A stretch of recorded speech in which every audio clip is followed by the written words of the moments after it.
আসসালামু আলাইকুম। আপনাদের সবাইকে স্বাগত জানাচ্ছি। পাঠে আছি আমি রাজ। পড়ছি ড্যান ব্রাউনের বিখ্যাত উপন্যাস দ্য দা ভিঞ্চি কোড এর ষষ্ঠ পর্ব।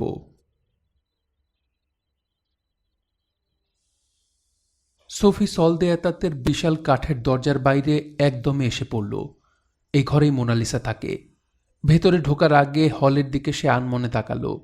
২০ গজ অথবা এরকম হবে, যেখানে তার দাদুর মৃতদেহটা এখনও স্পটলাইটের নিচে পড়ে রয়েছে।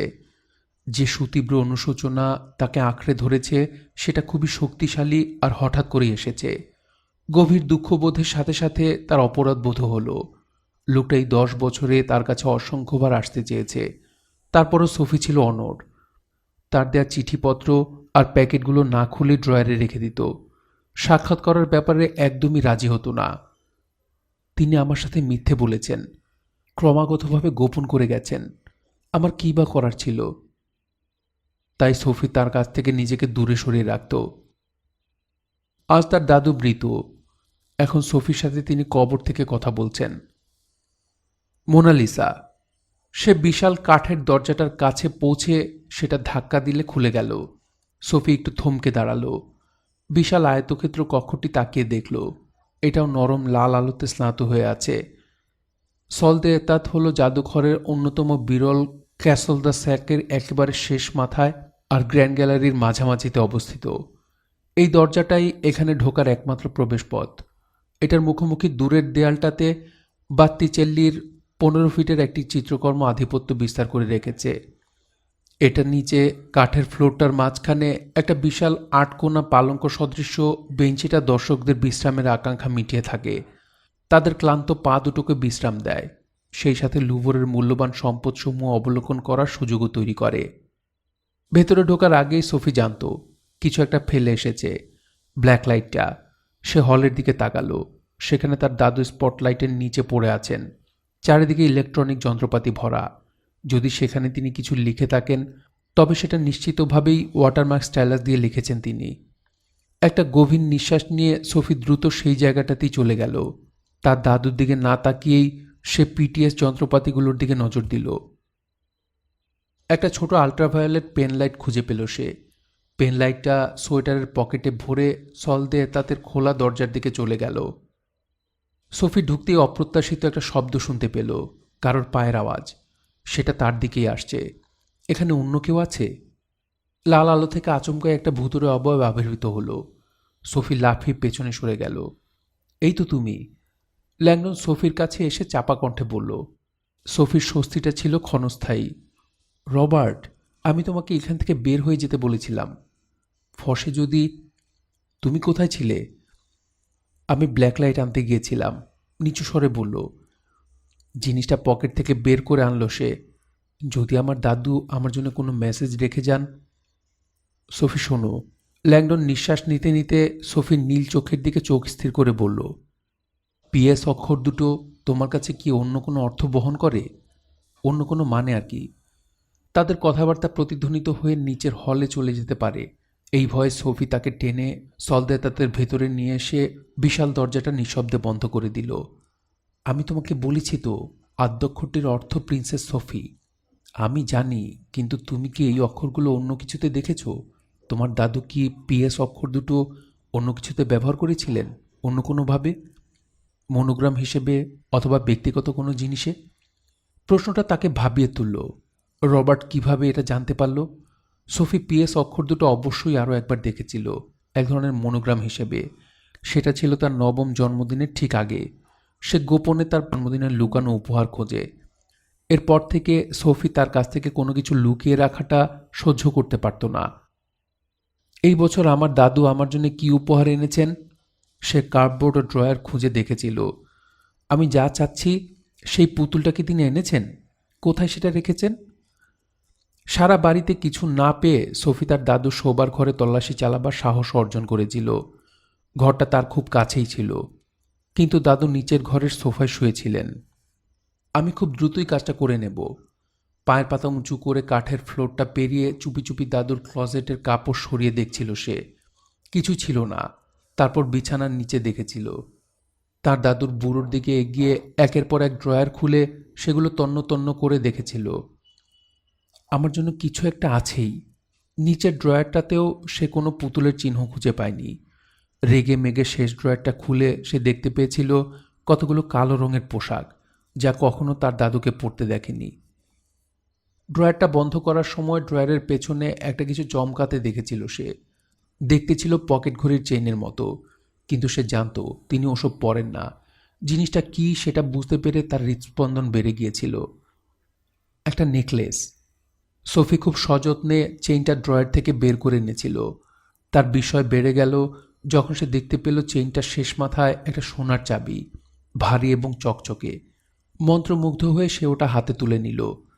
সে জীবনে কখনো এরকম চাবি দেখেনি।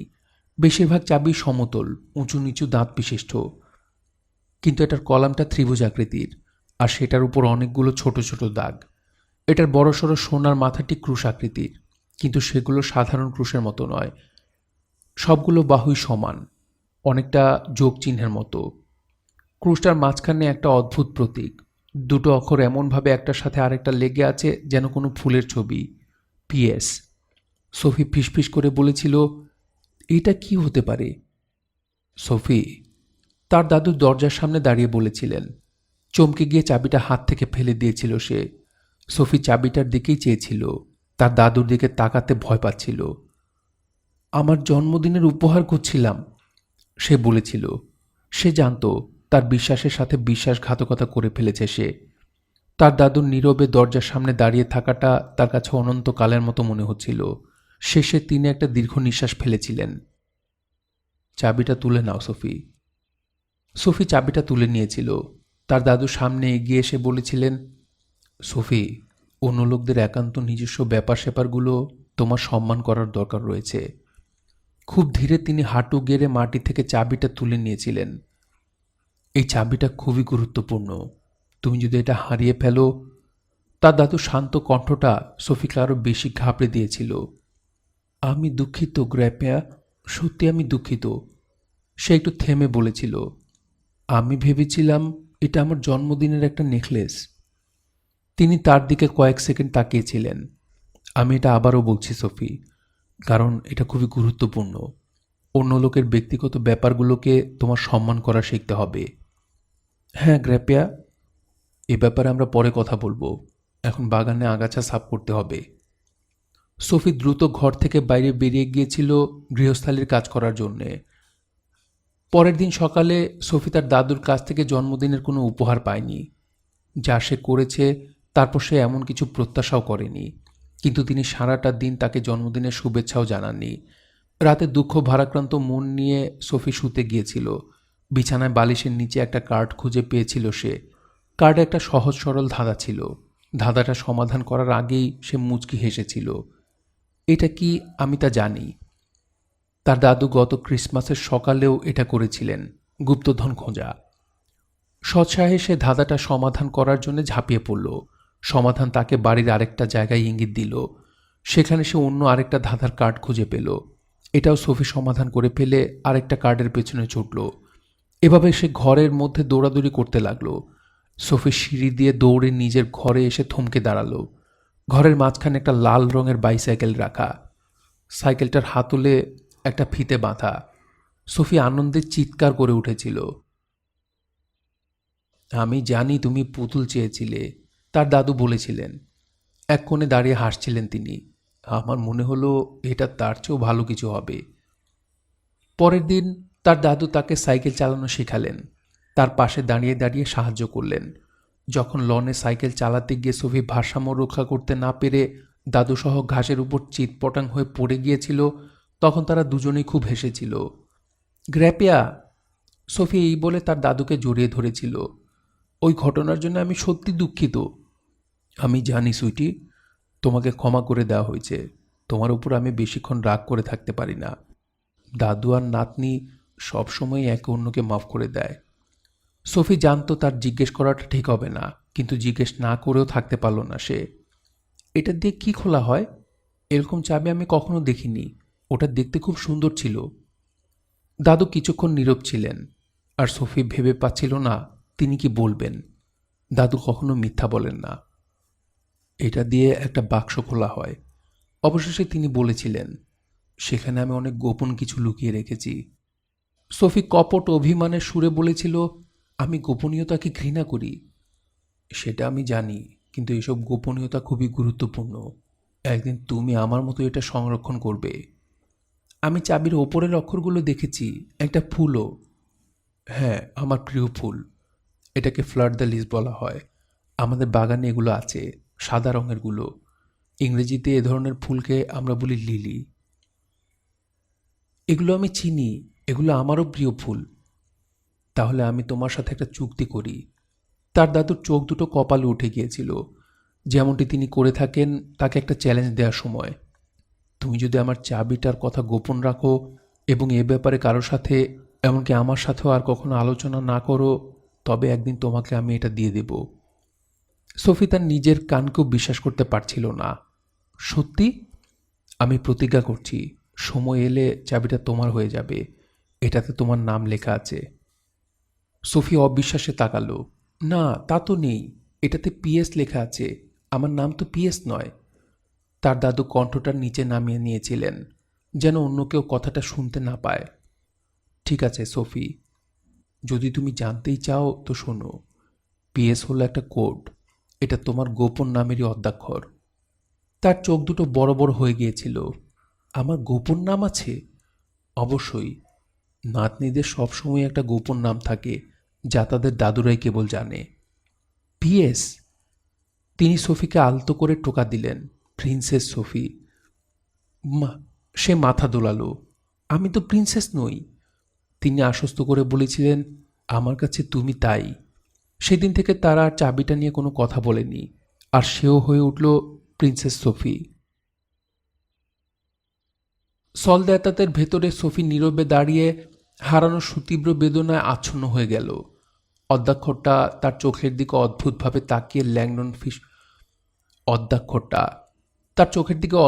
তাকিয়ে ল্যাংডন ফিসফিস করে বলল, তুমি কি ওগুলো দেখেছ? সোফির মনে হলো তার দাদুর কণ্ঠস্বরটা জাদুঘরের করিডোর থেকে ভেসে আসছে। এই চাবিটা সম্পর্কে কখনো কিছু বলবে না সোফি, আমার সাথে কিংবা অন্য কারোর সাথে। তার মনে পড়ে গেল, পিএস রবার্ট ল্যাংডনকে খুঁজে বের করো। তার দাদু ল্যাংডনের কাছে সাহায্য চেয়েছেন। সোফি মাথা নাড়ল। হ্যাঁ, আমি পিএস অক্ষরটা একবার দেখেছি, তখন আমি খুব ছোট ছিলাম। কোথায়? সোফি দ্বিধাগ্রস্ত হলো। তার কাছে খুবই গুরুত্বপূর্ণ এমন কোনো কিছুতে।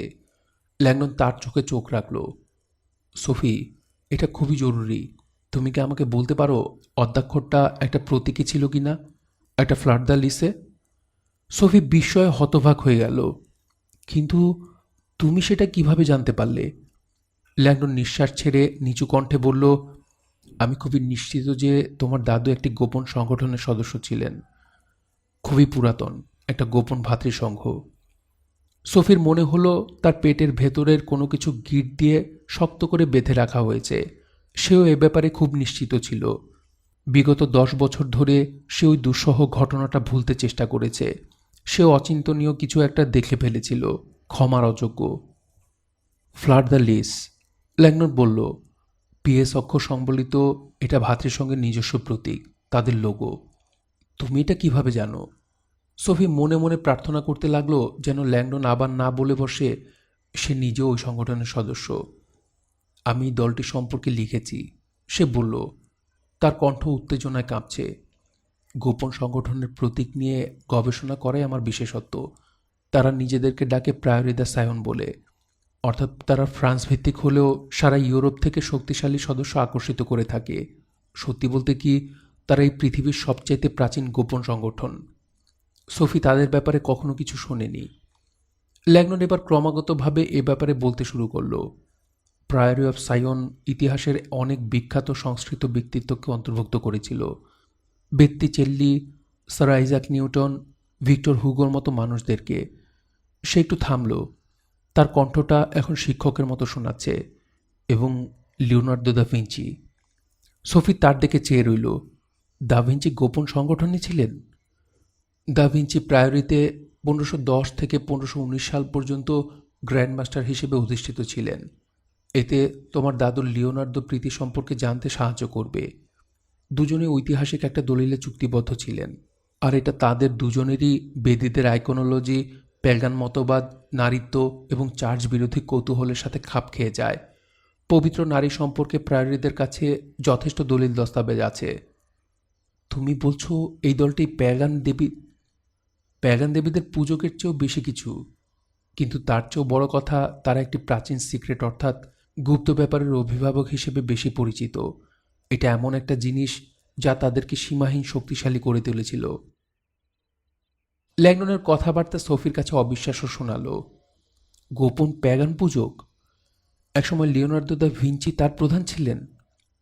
এসব কথা শুনতে একদম অর্থহীন বলে মনে হচ্ছে। তারপরও এসব বাতিল করে দিলেও তার মন ফিরে গেল 10 বছর আগে। রাতে সে ভুলক্রমে তার দাদুকে দেখে যার পর নয় অবাক হয়েছিল। এমন কিছু দেখে ফেলেছিল সে যা কখনো মেনে নিতে পারেনি। এটাকে কি ব্যাখ্যা করা যায়?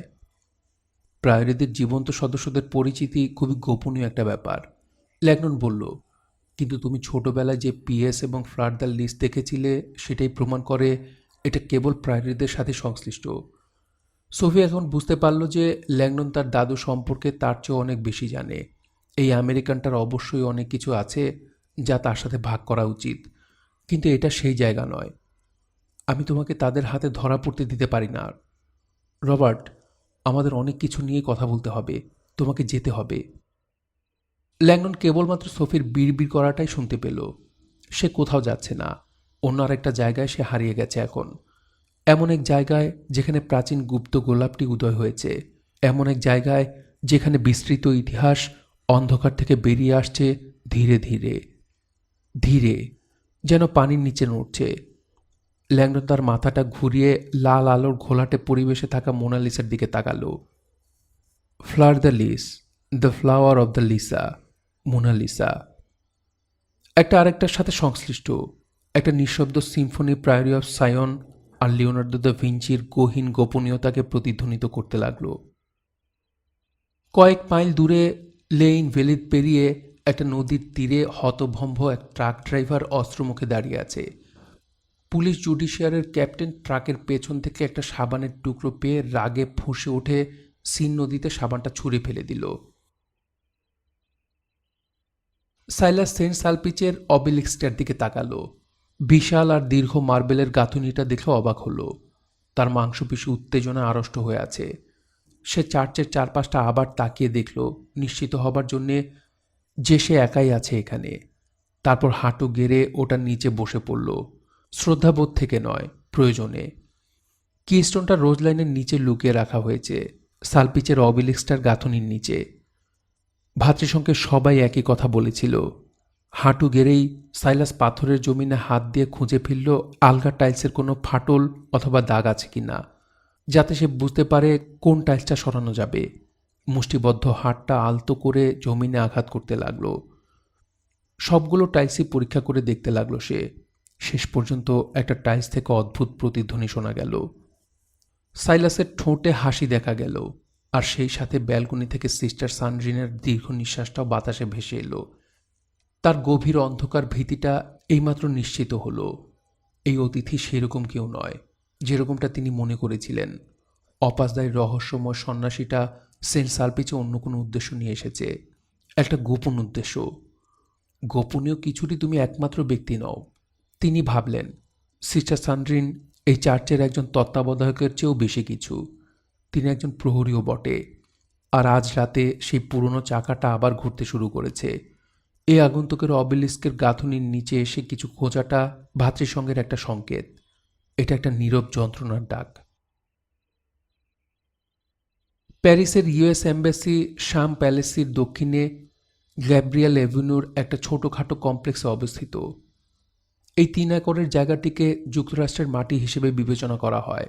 তার অর্থ যে এখানে এসে পড়বে সেই যুক্তরাষ্ট্রের আইন আর আশ্রয়ের অনুরূপ একই রকম অধিকার ভোগ করবে। সেই যুক্তরাষ্ট্রের আইন আর আশ্রয়ের অনুরূপ একই রকম অধিকার ভোগ করবে।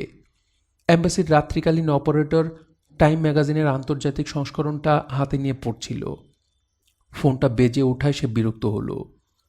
ইউএস এম্বাসি, মেয়েটা বলল, শুভ সন্ধ্যা। ফোনের অপর পাশ থেকে ফরাসি টানে ইংরেজিতে বলল, আমার একটু সাহায্যের দরকার। লোকটার কথাবার্তায় ভদ্রতা আর মার্জিত ভাব থাকা সত্ত্বেও তার কণ্ঠটা কটকটে আর খুব বেশি কর্তৃত্বপরায়ণ শোনাচ্ছিল। আমাকে বলা হয়েছিল যে আপনাদের কাছে আমার একটা মেসেজ রয়েছে, অটোমেটেড সিস্টেম, নাম ল্যাংডন।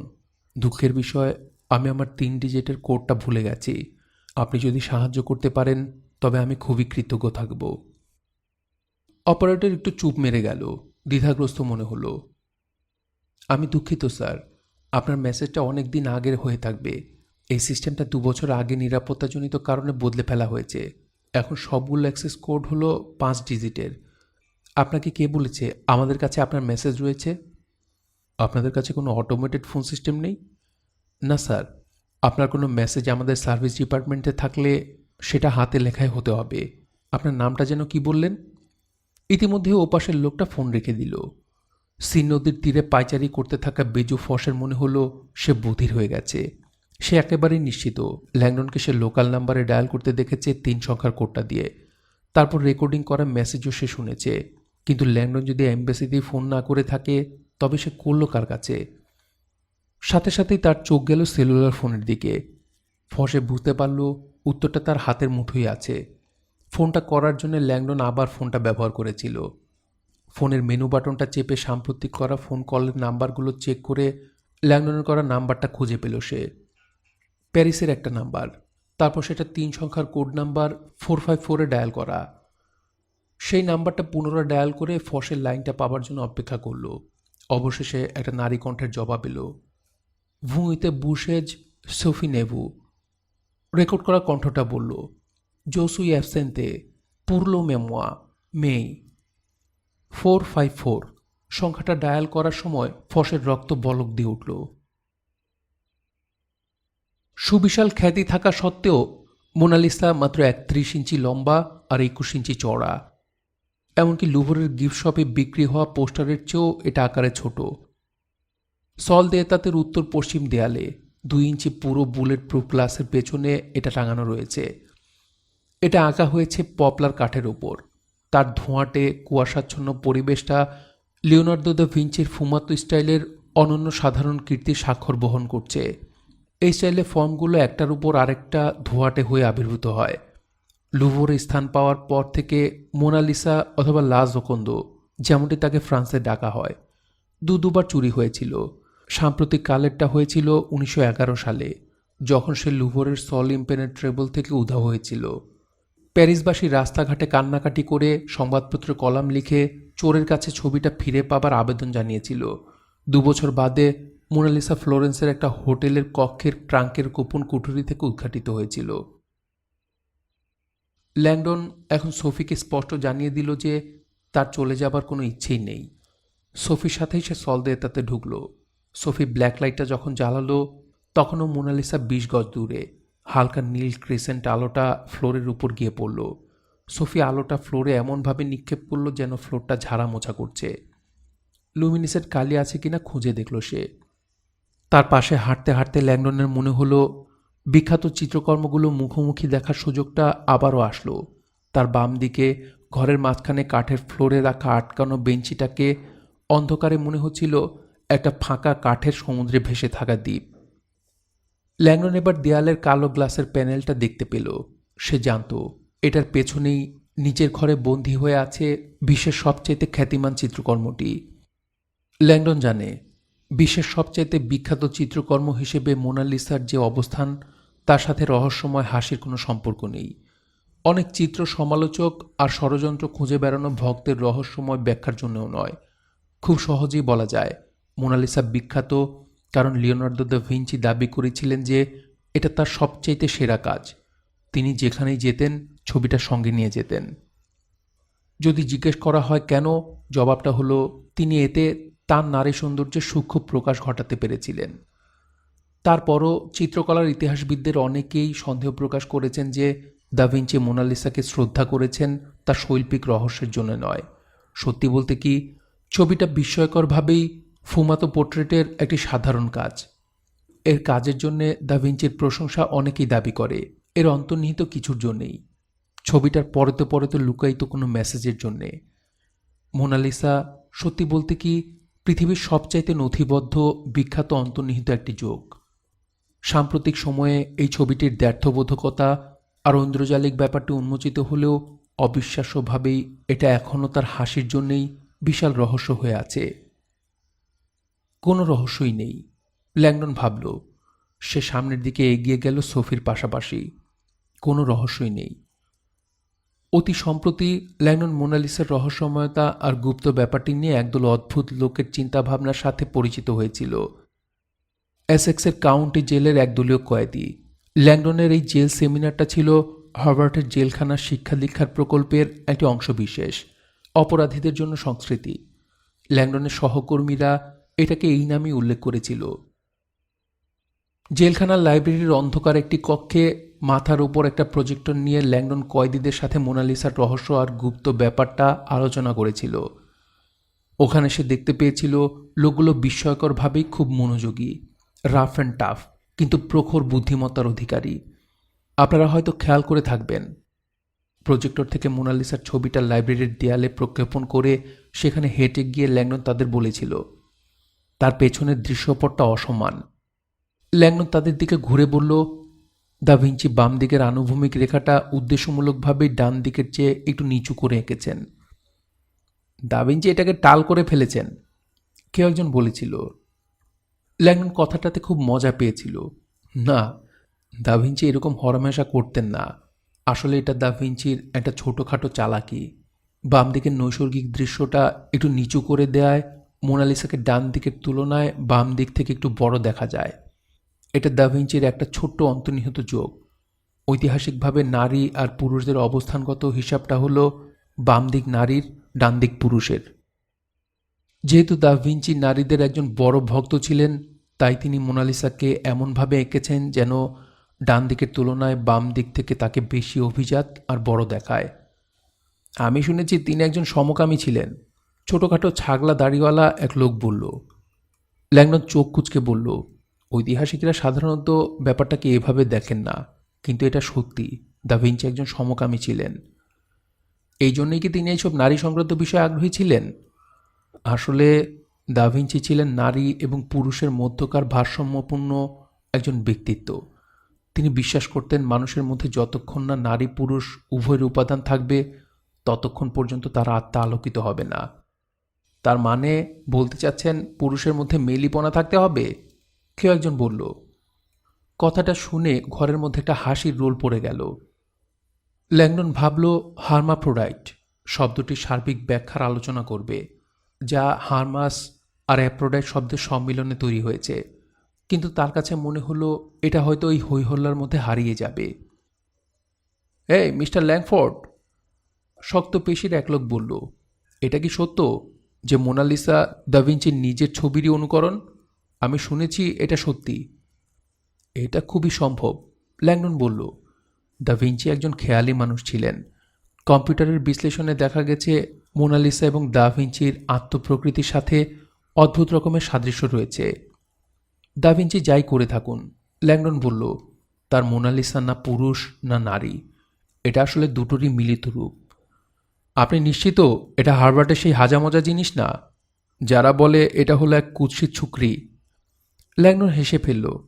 আপনি হয়তো ঠিক বলেছেন, কিন্তু দা ভিঞ্চি আসলে যথেষ্ট ক্লু রেখে গেছেন যে ছবিটা উভয় লিঙ্গের।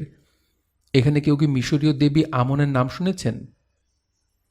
হ্যাঁ হ্যাঁ, বিশাল আকৃতির লোকটা বলল, পুরুষ উর্বরতার দেবতা। ল্যাংডন দারুণ অবাক হলো। এটা আমন কন্ডোমের প্রতিটি প্যাকেটেই বলা আছে। পেশিবহুল লোকটা চওড়া একটা হাসি দিল। এটাতে একটা ভেড়ার মাথার পুরুষ রয়েছে আর বলা হয়েছে সে হলো মিশরীয় উর্বরতার দেবতা। ল্যাংডন অবশ্য এই কন্ডম কোম্পানির নামটার সাথে পরিচিত ছিল না। তারপরও সে খুব খুশি হলো যে প্রস্তুতকারকরা তাদের সঠিক হায়ারোগ্রাফিক্স ঠিকই ধরতে পেরেছে। খুব ভালো, আমন সত্যি ভেড়া মাথাওয়ালা পুরুষেরই প্রতিনিধিত্ব করে, আর তার বাঁকানো শিং দুটো আমাদের আধুনিক যৌন স্ল্যাং হর্নের সাথে সংশ্লিষ্ট। কি কি? ল্যাংডনও পাল্টা বলল, আপনারা কি জানেন আমনের সঙ্গী কে ছিল? মিশরীয় উর্বরতার দেবী। প্রশ্নটা কয়েক মুহূর্তের নীরবতার আবহ তৈরি করল। আইসিস, ল্যাংডন তাদের বলল। একটা কলম হাতে তুলে নিল সে। তো আমরা পুরুষ দেবতা আমনকে পেলাম। সে নামটা লিখে ফেলল। আর নারী দেবী আইসিস, যার প্রাচীন প্রতীকটাকে ডাকা হতো LISA বলে। ল্যাংডন লেখা শেষ করে প্রজেক্টরের সামনে থেকে সরে দাঁড়ালো। এমন লিসা, কিছু বোঝা যাচ্ছে? সে জিজ্ঞেস করল। মোনালিসা, পবিত্র জঞ্জাল, কেউ একজন ফোঁস করে উঠল। ল্যাংডন মাথা নেড়ে সায় দিল। ভদ্র মহোদয়গণ, মোনালিসার চেহারাটা শুধুমাত্র উভয়লিঙ্গিরই নয়, তার নামটাও নারী পুরুষের স্বর্গীয় ঐক্যের একটি অ্যানাগ্রাম। আর এটাই আমার বন্ধুগণ দ্য ভিঞ্চির ছোটোখাটো রহস্য, আর মোনালিসা যে হাসছে তার কারণ। আমার দাদু এখানেই ছিলেন, সোফি বলল। হঠাৎ করে মোনালিসার থেকে মাত্র 10 ফিট দূরে হাঁটু গেড়ে বসে পড়ল। সে ব্ল্যাকলাইটের আলোটা কাঠের ফ্লোরে ফেলে খুঁজতে লাগলো কিছু। প্রথমে ল্যাংডন কিছুই দেখতে পেল না। তারপর সেও হাঁটু গেড়ে তার পাশে বসে পড়তেই দেখতে পেল ছোট্ট এক ফোঁটা শুকিয়ে যাওয়া তরল, যা আসলে লুমিনেসিং কালি। হুট করেই সে বুঝে গেল ব্ল্যাক লাইটটা যার জন্য আসলে ব্যবহার করা হয়, রক্ত। তার চিন্তাভাবনা একটু ধাক্কা খেল। সোফি ঠিকই বলেছে, জ্যাকসনিয়া মারা যাবার আগে মোনালিসা দেখতে এসেছিলেন। তিনি এখানে কোনো কারণ ছাড়া আসেননি। সোফি উঠে দাঁড়িয়ে নিচু স্বরে বলল, আমি জানি তিনি এখানে আমার জন্য একটা মেসেজ রেখে গেছেন। সে সোজা চলে এলো মোনালিসার ঠিক সামনে। ছবিটার সামনের ফ্লোরে ব্ল্যাক লাইটটা দিয়ে কিছু খুঁজে চলল সে। এখানে কিছু নেই। ঠিক সেই মুহূর্তেই ল্যাংডন মোনালিসার বুলেট প্রুফ কাঁচের ওপর হালকা বেগুনি রঙের কিছু একটা দেখতে পেল। সামনে এসে সে সোফির হাতটা ধরে ধীরে ধীরে ব্ল্যাক লাইটটা ছবিটার দিকে নিক্ষেপ করল। দুজনেই বরফের মতো জমে গেল। কাঁচের ওপর বেগুনি রঙের 6টা শব্দ জ্বলজ্বল করছে, সরাসরি মোনালিসার চেহারা বরাবর। সনিয়ার ডেস্কে বসে লেফটেন্যান্ট কলেত অবিশ্বাসে তার কানে ফোনটা ধরল। আমি ফসের কথা ঠিক ঠিক শুনতে পারছি। একটা সাবানের টুকরো? কিন্তু ল্যাংডন কিভাবে GPS ডটটার কথা জানতে পারল? সোফি নেভু, ফসে জবাব দিল। সেই ওকে বলেছে। কি? কেন? খুব ভালো প্রশ্ন করেছ। আমি এইমাত্র একটা রেকর্ড করা মেসেজ শুনে বুঝতে পেরেছি সোফি ওকে সতর্ক করে দিয়েছে। কোলেত বাকরুদ্ধ হয়ে পড়ল। নেভু কি ভাবছে? ফসের কাছে প্রমাণ রয়েছে। সোফি নেভু ডিজিপিজের অপারেশনে নাক গলিয়েছে। সোফি নেভু শুধু বরখাস্তই হবে না, জেলেও যেতে হবে। কিন্তু ক্যাপ্টেন, তাহলে ল্যাংডন এখন কোথায় আছে? এখানকার কোনো ফায়ার অ্যালার্ম কি বেজেছে? না স্যার। আর গ্র্যান্ড গ্যালারির সদর দরজা দিয়ে কেউ কি বের হয়েছে? না। সদর দরজায় আমাদের নিরাপত্তা অফিসাররা রয়েছে। আপনার অনুরোধেই তাদের রাখা হয়েছে। ঠিক আছে, ল্যাংডন অবশ্যই গ্র্যান্ড গ্যালারির ভেতরে আছে। ভেতরে? কিন্তু সে করছেটা কি? লুভরের নিরাপত্তা প্রহরী কি সশস্ত্র অবস্থায় রয়েছে? হ্যাঁ স্যার, সে একজন সিনিয়র ওয়ার্ডেন। তাকে ভেতরে পাঠাও, ফসে আদেশ দিল। আমি আমার লোকদেরকে কয়েক মিনিটের মধ্যে সেখানে ফিরে আনতে পারবো না, আর আমি চাই না ল্যাংডন ওখান থেকে বের হয়ে যাক। ফসে একটু থামল। তুমি প্রহরীকে বলে দাও এজেন্ট সোফি নেভু তার সাথেই আছে। আমার মনে হয় এজেন্ট নেভু চলে গেছে। তুমি কি তাকে চলে যেতে দেখেছ? না স্যার, কিন্তু ওখানকার কেউই তাকে চলে যেতে দেখেনি। তারা শুধু তাকে ঢুকতে দেখেছে। কলেজ সোফি নেভু সাহসিকতায় দারুণ অবাক হলো। সে এখনও ভেতরেই আছে? এদিকটা একটু সামলাও, ফসে নির্দেশ দিল। আমি চাই ফিরে এসেই যেন দেখি ল্যাংডন আর সোফি অস্ত্রের মুখে বন্দী হয়ে আছে। ট্রাকটা চলে যেতেই ক্যাপ্টেন ফসে তার লোকদের জড়ো করল। রবার্ট ল্যাংডন আজ রাতে একটা লুকোচুরি খেলা শুরু করেছে, আর এখন এজেন্ট নেভু তাকে সাহায্য করছে। ধারণার চেয়েও তাকে বেশি কঠিন বলে মনে হচ্ছে। ফসে ঠিক করল সে কোনো সুযোগই দেবে না ওদের। তার লোকদের অর্ধেককে লুভরে ফিরে যেতে বলল সে। বাকি অর্ধেক লোককে প্যারিসের একমাত্র যে স্থানে ল্যাংডন নিজেকে নিরাপদ ভাবতে পারে সেখানে গিয়ে পাহারা দিতে বলল। সলদে এতাতের ভেতরে ল্যাংডন বুলেট প্রুফ কাঁচের ওপর লেখা 6টা শব্দের দিকে বিস্ময়ে চেয়ে রইল। লেখাগুলো দেখে মনে হচ্ছে বাতাসে ভাসছে। সেগুলোর ছায়া মোনালিসার রহস্যময় হাসির উপরে গিয়ে পড়েছে। তোমার দাদু, ল্যাংডন নিচু স্বরে বলল, প্রায়োরিদের একজন সদস্য ছিলেন, এটা তারই প্রমাণ। সোফি তার দিকে দ্বিধাগ্রস্তভাবে তাকালো। তুমি এটা বুঝতে পেরেছ? এটা খুবই নিখুঁত। ল্যাংডন মাথা নেড়ে উচ্ছ্বাস প্রকাশ করে বলল, এটা প্রায়োরিদের একটি মূল দর্শনকেই ব্যক্ত করছে। মোনালিসার চেহারায় ভেসে থাকা মেসেজটার দিকে হতভম্ব হয়ে চেয়ে রইল সে। ইংরেজি ক্যাপিটাল লেটারে লেখা, so dark the corn of man. Sophie, Langdon বলল, দেবী পূজার ব্যাপারে প্রায়রীদের বিশ্বাসের মূলে যে প্রেক্ষাপট রয়েছে সেটা তোমাকে জানতে হবে। খ্রিস্টীয় চার্চের শুরুর দিকে ক্ষমতাধর ব্যক্তিরা মিথ্যা প্রচারণা চালিয়ে পৃথিবীকে নারীদের বিরুদ্ধে খেপিয়ে তুলেছিল, যাতে করে পুরো ব্যাপারটা পুরুষতন্ত্রের পক্ষে যায়। লেখাগুলোর দিকে চেয়ে সোফি নিশ্চুপ রইল। প্রায়রীরা বিশ্বাস করে কনস্টান্টিন এবং তার পুরুষ বংশধরেরা সাফল্যজনকভাবেই মাতৃতান্ত্রিক প্যাগান সমাজকে পিতৃতান্ত্রিক খ্রিস্টীয় সমাজে রূপান্তরিত করেছিলেন পবিত্র নারীকে ডাইনিকরণের মধ্য দিয়ে, আধুনিক ধর্ম থেকে তাদেরকে চিরতরের জন্য নির্বাসিত করে। সোফি নির্বাক হয়ে রইল। আমার দাদু আমাকে এসব জিনিস খুঁজে বের করার জন্য এখানে পাঠিয়েছেন। তিনি অবশ্যই এর চেয়ে বেশি কিছু বলার চেষ্টা করেছেন। ল্যাংডন বুঝতে পারল সে কি বোঝাতে চাইছে। সে মনে করছে এটা একটা কোড, এখানে কোনো লুকানো অর্থ। সেটা ল্যাংডন তাৎক্ষণিকভাবে বলতে পারল না। তার মন সোনিয়ার লেখার মেসেজটার কথা ভেবে ভেতরে ভেতরে দারুণ উত্তেজিত বোধ করছিল। So dark the corn of man, অর্থাৎ অন্ধকার মানুষের বিরুদ্ধে। সে ভাবল, খুবই অন্ধকার। আজকের সমস্যা সংকুল বিশ্বে আধুনিক চার্চ যে বিশাল জনকল্যাণমূলক কাজ করেছে সে ব্যাপারটা কেউ অস্বীকার করতে পারবে না। তারপরও বলতে হয়, চার্চের রয়েছে খুবই জঘন্য আর হিংসাত্মক এক ইতিহাস। তাদের বর্বর ক্রুসেড 3 শতাব্দী ধরে প্যাগান আর নারী পূজারীদের পুনঃদীক্ষা করেছে। আর এইসব করতে গিয়ে তারা এমন সব পদ্ধতি ব্যবহার করেছিল যা এতটাই বিভীষিকাময় ছিল যে তারা আরও বেশি উৎসাহী হয়ে উঠেছিল। ক্যাথলিক ইনকুইজিশন একটা বই প্রকাশ করেছে যাকে মানব ইতিহাসের সবচাইতে রক্তাক্ত ঘামের প্রকাশনা হিসেবে বলা যেতেই পারে, ম্যালিয়াস মেলফিকারাম অথবা ডাইনির শায়েস্তাকরণ। এমন একটি মতবাদ যাতে বলা হয়েছে মুক্তচিন্তা নারীরা বিপজ্জনক, আর পুরোহিতদেরকে নির্দেশ দেওয়া হয়েছে কিভাবে তাদেরকে খুঁজে বের করে অত্যাচার করে ধ্বংস করা যেতে পারে। চার্চ যাদেরকে ডাইনি বলে মনে করেছিল তাদের মধ্যে জ্ঞানী নারী যাজক, জিপসি, আধ্যাত্মিক নারী ব্যক্তিত্ব, প্রকৃতিপ্রেমী, লতাপাতা সংগ্রহকারী এবং প্রাকৃতিক বিশ্বের সাথে মিলে যায় এমন যে কোনো নারী।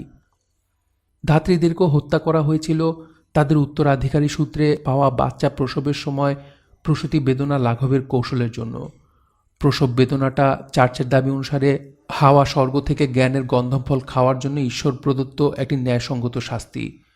এভাবেই তারা প্রসব বেদনার মধ্য দিয়ে আদি পাপের শাস্তি বহন করে। 300 বছর ধরে ডাইনি শিকারের সময়ে চার্চ অবিশ্বাস্য সংখ্যক 50 লক্ষ নারীকে জীবন্ত পুড়িয়ে মেরেছিল। প্রচারণা আর রক্তপাত বেশ ভালোই কাজে লেগেছিল, সফল হয়েছিল তারা। আজকের এই পৃথিবী তার সবচেয়ে বড় প্রমাণ। একসময় আধ্যাত্মিক উজ্জীবনের অর্ধেক হিসেবে যে নারী গণ্য হতো তারাই পৃথিবীর ধর্মশালা থেকে একেবারেই উৎখাত হয়ে গেছে। বর্তমান বিশ্বে কোনো নারী অর্থোডক্স রাব্বি নেই, কোনো নারী ক্যাথলিক যাজক নেই, এমনকি ইসলামী দুনিয়ায় কোনো নারী ধর্মীয় নেতাও নেই। একসময় যে হায়ারস গামস অর্থাৎ নারী পুরুষের স্বাভাবিক সঙ্গমের মাধ্যমে আধ্যাত্মিকতার পূর্ণতায় পৌঁছানোর কাজটাকে ভক্তি করা হতো, সেটা হয়ে উঠল লজ্জাজনক একটি কাজ। সাধু পুরুষ একসময় ঈশ্বরের সাথে মিলিত হওয়ার জন্যে তাদের নারী সঙ্গীদের সাথে যৌন মিলনে লিপ্ত হতেন। সেই তারাই তাদের স্বাভাবিক যৌন তাড়নাকে শয়তানের কাজ বলে মনে করতে শুরু করলেন। নারীদের সাথে মিলিত হওয়াটা শয়তানি কাজ হিসেবে বিবেচনা করা হলো। নারীদের সাথে সংশ্লিষ্ট বাম দিকটাও চার্চের হাত থেকে রেহাই পায়নি। ফ্রান্স এবং ইতালিতে বাম শব্দটার অর্থ গসে এবং সিনিত্রা। এটা এসেছে খুবই নেতিবাচক অর্থ থেকে, যেখানে ডান দিকের সঙ্গী হলো সততা, নিরপেক্ষতা আর বিশুদ্ধতার প্রতীক, সেখানে আজকের দিনেও উগ্রবাদী চিন্তাসমূহকে বলা হয় বামপন্থী, অযৌক্তিক চিন্তাকে বলা হয় বাম মস্তিষ্ক, আর শয়তানি ব্যাপারকে বলা হয় সিনিস্তার। দেবীদের দিন শেষ হয়ে গেছে, পেন্ডুলামটা ঝুলছে, ধরিত্রী জননী হয়ে উঠেছে পুরুষের বিশ্ব, আর তাই ধ্বংসের দেবতা আর যুদ্ধ ব্যাপক প্রাণহানি ঘটাচ্ছে এই বিশ্বে। পুরুষ অহংবোধটা তাদের নারী সঙ্গীদের অলক্ষ্যে 2000 বছর কাটিয়ে দিয়েছে। প্রায়োরি অফ সায়ন বিশ্বাস করে পবিত্র নারীকে এভাবে দমন করার জন্যে আমাদের আধুনিক জীবন হয়ে গেছে আমেরিকান আদিবাসীরা যাকে বলে কোয়ানিস কোয়াৎসি, অর্থাৎ ভারসাম্যহীন জীবন। একটা অস্থিতিশীল অবস্থা যা নারী বিদ্বেষী সমাজের আধিক্য এবং পুরুষতান্ত্রিকতার যুদ্ধংদেহী ভাবকেই চিহ্নিত করে, আর সেই সাথে ধরিত্রী মাতাকে ক্রমবর্ধমান অসম্মান করা হয়। রবার্ট, সোফি বলল, তার কণ্ঠ অস্ফুট। কেউ আসছে। সে হলওয়ে থেকে একটা পায়ের আওয়াজ শুনতে পেল। এখানে। সোফি তার ব্ল্যাক লাইটটা নিভিয়ে দিয়ে ল্যাংডনের সামনে থেকে যেন উধাও হয়ে গেল। মুহূর্তের জন্য ল্যাংডনের মনে হলো সে একদম অন্ধ হয়ে গেছে। এখানে তার দৃষ্টিটা পরিষ্কার হতে সে দেখতে পেল সোফির অবয়বটা ঘরের মাঝখানে আটকোনা বেঞ্চিটার আড়ালে চলে যাচ্ছে। যখন একটা কণ্ঠ তাকে থামতে বলল, সেও সোফিকে অনুসরণ করতে লাগল। আরে তেজ, দরজা থেকে একটা কণ্ঠ বলল। লুভরের নিরাপত্তারক্ষী সল দেয়াতাতের ভেতরে প্রবেশ করে তার পিস্তলটা ল্যাংডনের বুকের কাছে তাক করল। ল্যাংডন তার দুহাত উপরে তুলে ধরল। কুশেজ ভু, রক্ষীটা আদেশ করল, শুয়ে পড়ো। ল্যাংডন মুহূর্তেই ফ্লোরের দিকে মুখ করে শুয়ে পড়লে রক্ষীটা দ্রুত কাছে এসে তার পায়ে লাথি মারল। মাহবুয়া আইদি, মসিয়ে ল্যাংডন। সে ল্যাংডনের পিঠে অস্ত্রটা ঠেকিয়ে বলল, মাহবুয়া আইদি। কাঠের ফ্লোরে হাত পা ছড়িয়ে এভাবে শুয়ে থাকাটা ল্যাংডনের কাছে নিয়তির নির্মম পরিহাস বলে মনে হল। উপুর হয়ে থাকা ভিট্রুভিয়ান ম্যান, সে ভাবল। শুনছিলেন ড্যান ব্রাউনের বিখ্যাত উপন্যাস দ্য ডা ভিঞ্চি কোড এর ৬ষ্ঠ পর্ব। উপন্যাসটি আপনাদের কাছে ভালো লেগে থাকলে একটি লাইক করুন, চাইলে শেয়ার করতে পারেন, আর অবশ্যই আমাদেরকে কমেন্ট করে জানান আপনাদের মতামতগুলো। সবাই ভালো থাকবেন, সুস্থ থাকবেন এবং গল্পতরুর সঙ্গেই থাকবেন। ধন্যবাদ।